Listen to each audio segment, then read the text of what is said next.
Kadang-kadang kan kita cakap kan, lagi aku nak jadi baik, lagi kena uji. Lagi aku nak jadi baik, lagi aku kena uji. Lagi aku nak jadi baik, lagi aku kena uji.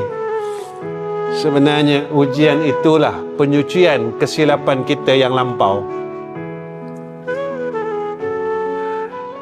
Setiap ujian itu adalah penyucian daripada kesilapan kita yang lampau. Kita ni udah baik ke? Belum. Kita ni belum baik. Kenapa belum baik? Mengumpat tak berhenti lagi sampai sekarang, baik ke? Tanah halal mengumpat, tanah haram mengumpat. Baik ke kita ni? Hasad dengki tak berhenti lagi, baik ke kita ni? Sombong tak berhenti, baik lagi ke kita ni?